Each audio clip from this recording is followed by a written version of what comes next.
Thank you very, very much, everybody. It is a true honor to be given the opportunity to speak at a Phyllis Clarke lecture. I didn't have the opportunity to know Phyllis Clarke during her lifetime, but I had the opportunity to know and to work and even to participate in the foundation of what became Union des Forces Progressistes with a few of his friends, two of his prominent friends, who passed away in the last 2 years, the first of whom is Michel Chartrand, that you know as an outspoken union activist for more than 40 years, who was also a candidate for the nascent NDP at that time, and another of very close friends, if I'm not mistaken, of Phyllis, which is Madeleine Parent, which passed away a year and a half ago. Madeleine Parent, who used also to be active in the Communist Party, who was the victim of the cadenas, la loi du cadenas, the padlock law of Duplessis. And I hope that all those who cherish the memory of Phyllis Clarke are a little bit also proud of what the left has achieved. Social left in general, student movement in particular in the last year or so, and the political left, which is modest, which is thriving, which haven't had yet given all its fruits, but I think, as Ryan mentioned, is worth underlining that 14,000 members in the reality of Northern America for a party which, on top of being left and socialist and questioning neoliberalism and market globalization, has had the front. Comment on dit le front? The guts. The guts, but it's a bit okay with the guts. I didn't want to be so. Had the impertinence of questioning if we shouldn't try to think of dépasser le capitalisme.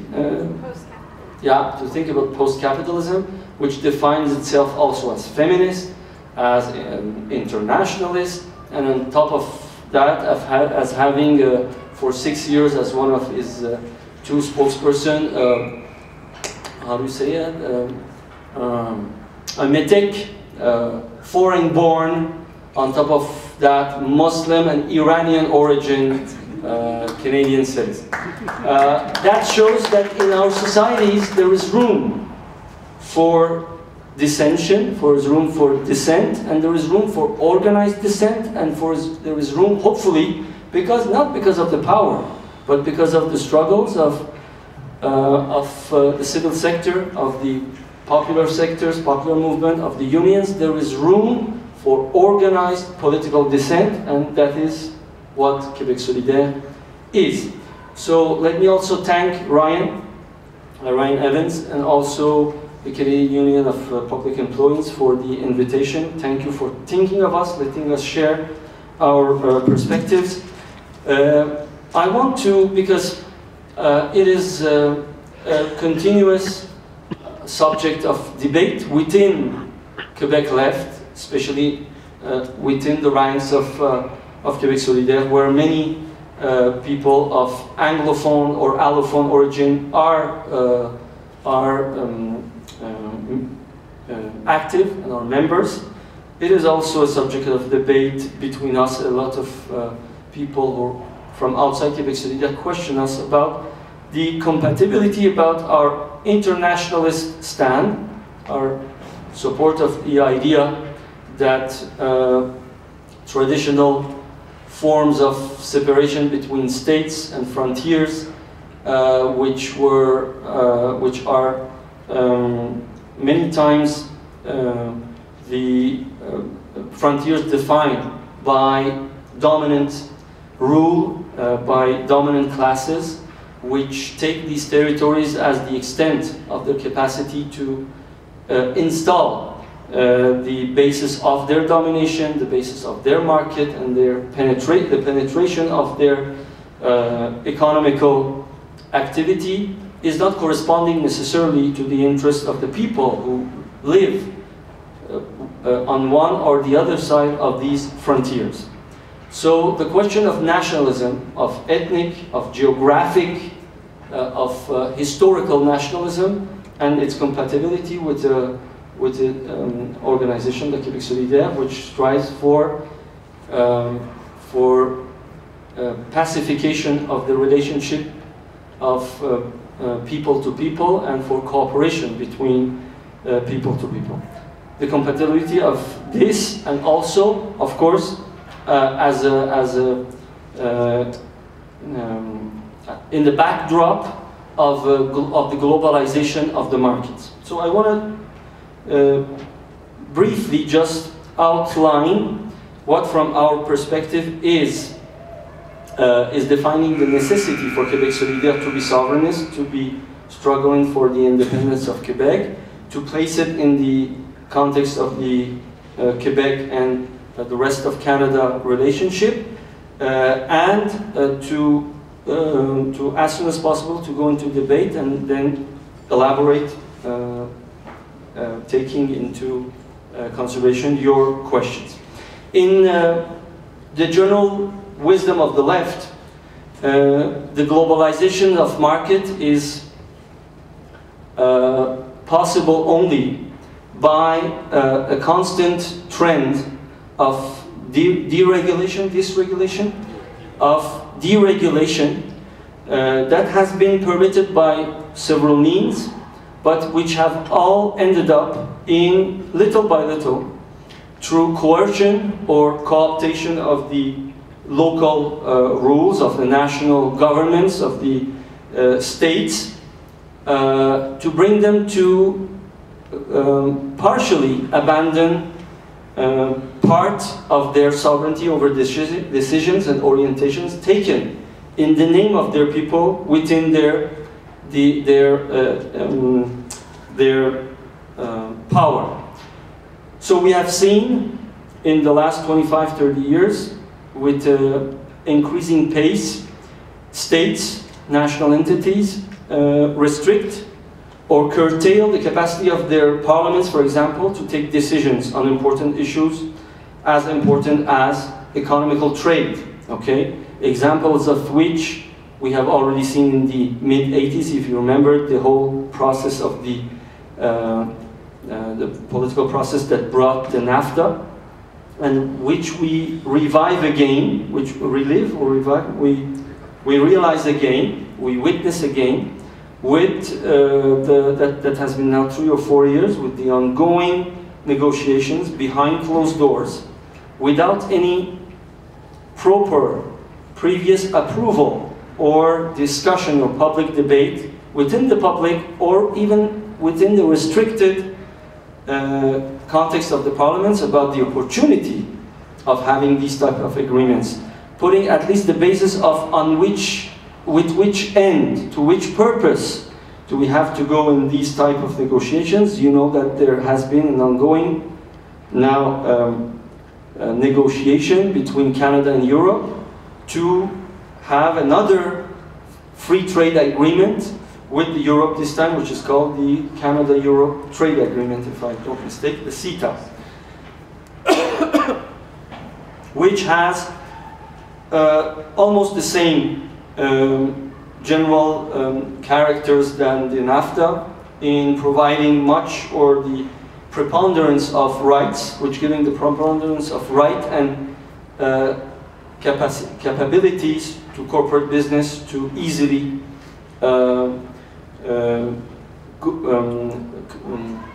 relate, communicate, move between states, between Europe and Canada, for diminishing or instituting some fiscal and comment on dit la douane? Custom agreements, easing up on all regulations in relation with commerce, with trade between our countries, and also by putting some important limitations on the capacity of our labor regulation or environmental policies to be effective whenever these agreements will come into effect between Canada and Europe, and this will have considerable impact not only on commerce, on different economical sectors, but even in communications, in laws in relation to les brevets, copyright on intellectual property, copyright on cultural production, and possibly even copyright on nature, on life, on biology. So we are in a situation where these market forces, which have been active to accelerate the process of globalization of economy, have curtailed the effective capacity of our governments, of our national assemblies or legislative assembly, to decide of the orientations of our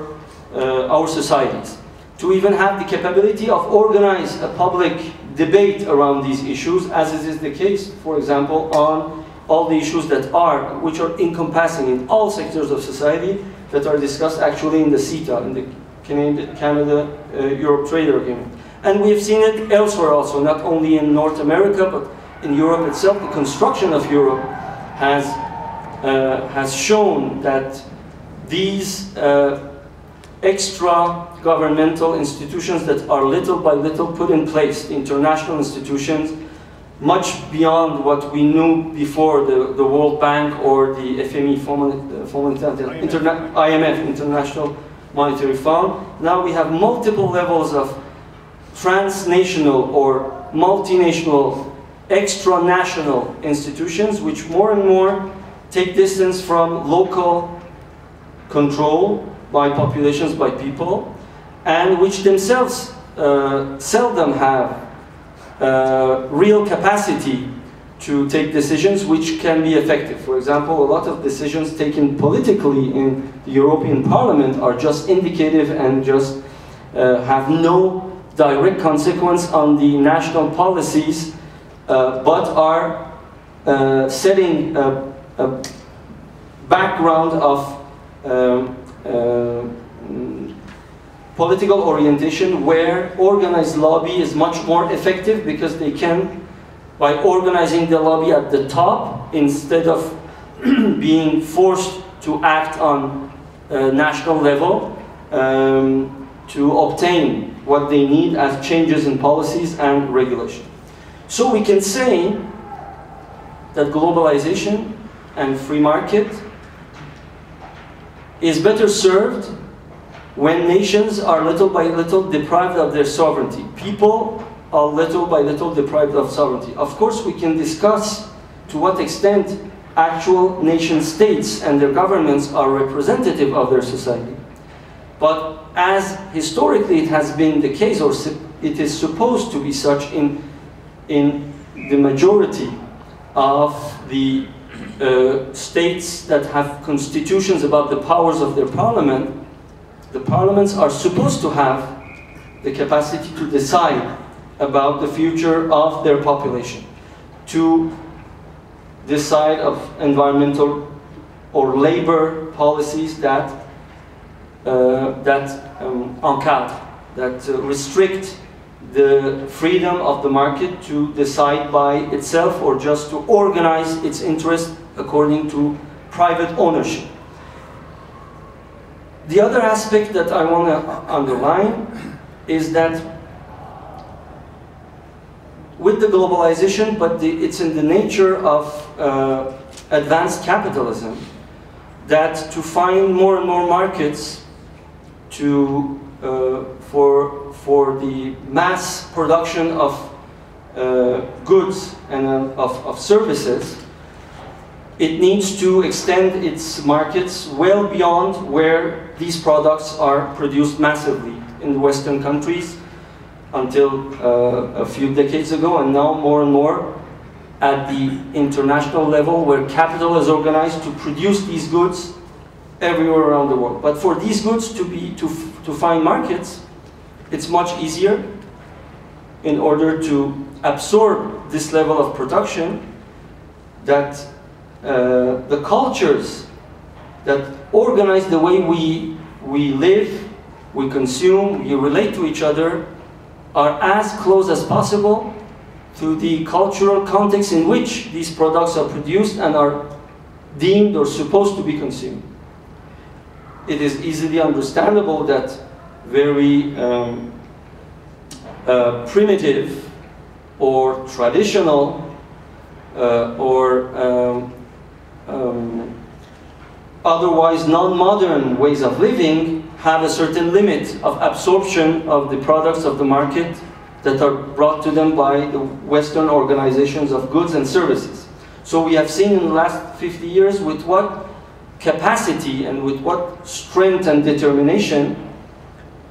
capitalism has tried to change the cultures of other societies, of the East, of the South, with an incredible power of penetration, which more and more tends to rely on the heavy presence in in the cultural dimension of the modern civilization, of the Hollywood culture, of the mass culture produced in Hollywood. So there is another aspect in advanced capitalism and global market that attacks frontally the cultural diversity of the societies, that wants to eliminate as much as possible the distinctions, the capacities to society to organize themselves around cultures which could have an impact in their need to consume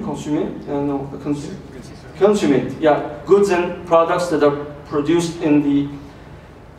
this globalized capacity of production. So another dimension of our societies that our societies face is that global market is a tremendous pressure on uniformizing our cultures, which a lot of times also passes through a uniform and massive utilization of the same references, cultural references, music references, film references, all cultural product references, but also language references, with English being the dominant factor of this penetration. It's also scientific references, which is, in my opinion, one of the strongest and one of the most efficient way for this cultural domination and uniformization to penetrate in different societies, to facilitate the globalization of the markets and the integration of all societies to a global market where the dominant forces are those that we know today. So when we regard these forces in action, in the opinion of Québec Solidaire, in my view of the way we stand in front of these forces, we think that the nation state, the way we have thought about national institutions as to be one of the, if not the only for the moment, which has known some success in the last 150 years, one of the main, most important forms of permitting national debate, community debate, debate and articulation of the interest of the people represented in different geographic areas. Of course, these states are not perfect. This intermediary to represent the interest of the people is not perfect. We know all that at the time where we speak, the majority of these nation states where supposed democracies should prevail have been diverted from their purposed or supposed, even within the capitalistic framework, their supposed function of permitting a democratic decision within the framework of the, of course, classes in action, which permits economical dominant class to determine with their hegemony the decisions that are taken in the name of people. But at least there was supposed to be some level of capacity for people to make representation, to initiate public debate, and to push for reforms and public policies. So, in our point of view, in front of global market, at least within this, this limited, partial and incomplete capacity, nation state could represent one of the last remparts, one of the last ramparts against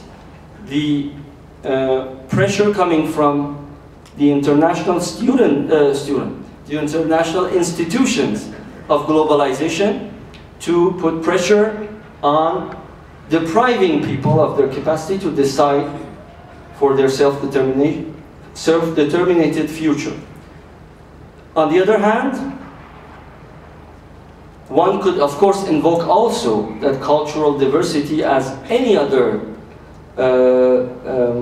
realm in our environment. The biological also environment obeys to the same rule. Then depriving a closed ensemble from diversity is weakening that ensemble, because any external threat which perturbates the elements that are feeding that ensemble could, if the ensemble is not diverse enough, put into jeopardy the la pérennité, the survival of the whole. In my opinion, this general rule also prevails for humanity. One of the most important factors that have permitted to humanity to survive to different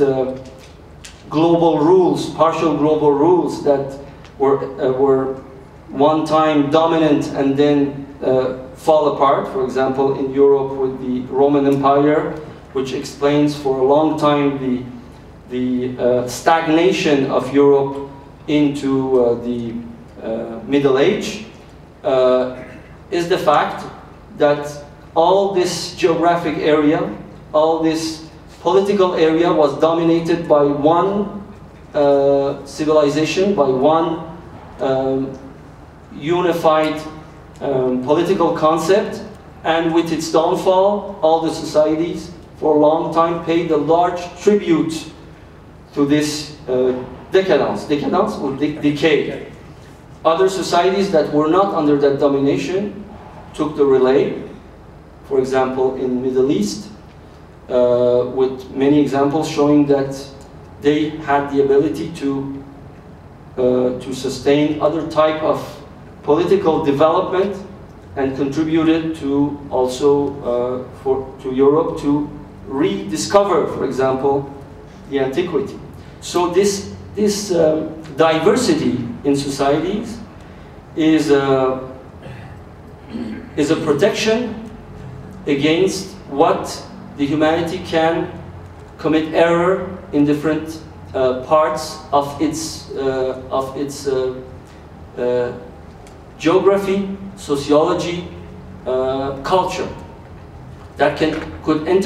penetrate, could be geographically distributed, but if they do all behave in the same manner, under the same rule, under the same constitution, with the same policies, with the same culture of consumption, the same way of organizing our cities, our communities, and our relationship to nature, when a problem will arise, and as we see these problems arise, we will all fall with it. So, from that standpoint, again, fighting for cultural diversity is a fight for humanity, is a fight for the better survival of the human civilization. So when you put these two elements together, it's understandable that from this perspective, it is internationalist duty for whoever opposes market globalization, or for whoever opposes the domination, the extensive domination of the dominant organization of our economy and societies that are now taking place with this globalization of markets, struggling for the sovereignty of nation states, and struggling for the preservation of the cultural diversity of different groups of people, communities, nations, states, is of utmost importance and has no antagonism. That being said, when Québec Solidaire established itself, was founded in 2006, a lot of I would say more ethnic nationalists, as opposed to the civic nationalism that Québec Solidaire promotes, were criticizing us to say, where is your profession de foi? Profession de foi. Where is your profession of faith? Is it? Does it exist? Creed. Yeah. Where is your insistence on your nationalist credo in your declaration? Because we had the 14-point declaration, and the first one began but not saying that we are for the independence of Quebec, but began by saying that we are internationalist first. Our solidarity and our loyalty goes to the global humanity. And it's only true that, if you wish, from that approach of Montesquieu, when he was talking about his family, France, Europe, and humanity, with that approach that we approach the question of the nationalism or the Quebec's people's right to self-determination and to decide or not to become an independent state. I remind you, Montesquieu was asked about how does he prioritize between France and Europe, and he used to say, if I know something good for my family but bad for France, I will try to forget it. If I see something good for France but bad for Europe, I will oppose it. If I see something good for Europe but bad for humanity, I will fight it with my, in that, if you wish, also crescendo. I will fight it with the utmost energy. So it's the same approach, but that doesn't mean that we, if we are internationalists, we have to abandon our defense of the necessity for the Quebec people to obtain their independence and their sovereignty. After that, of course, we can discuss if alone the independence of Quebec could guarantee any capacity to fight global market rule, or to fight the le lissage, the little by little dispersion, disappearance of what makes the particular diversity of Quebec society, because it is at stake there as anywhere else in the world. That's why, of course, progressives in Quebec need the support of progressives in the rest of Canada. That's why, whenever asked about this question, this delicate question of the sovereignty of Quebec, I insisted to saying to the late Jack Layton that we'll maybe,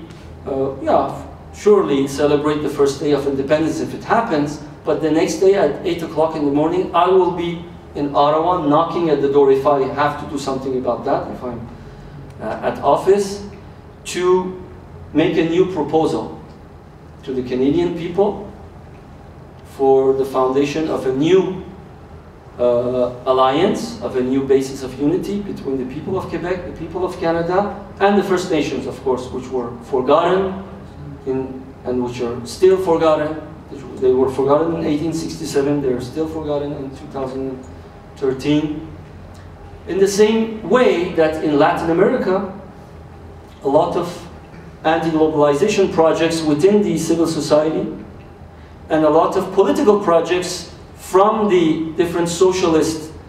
or left-wing experiences in different countries are all based on the idea that that will be a common building of an alternative to global market and to capitalism. Within the popular and union movement, there is continuous seeding from different countries, and within the political states, there is constant, common-going seedings, influence, and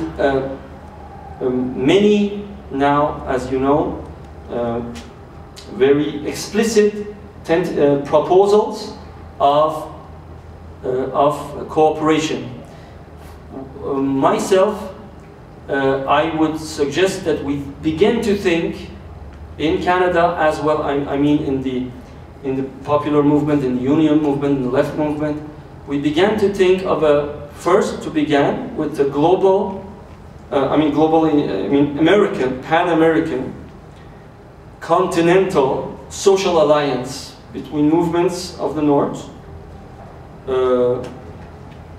Not just by going to the meetings of each other or finding ourselves once in a while in the World Social Forum, but to trying to build a common political framework, a common political proposal for a continental alliance of people, even if these states are independent and sovereign, as Latin American peoples are trying to do. Thank you for your attention.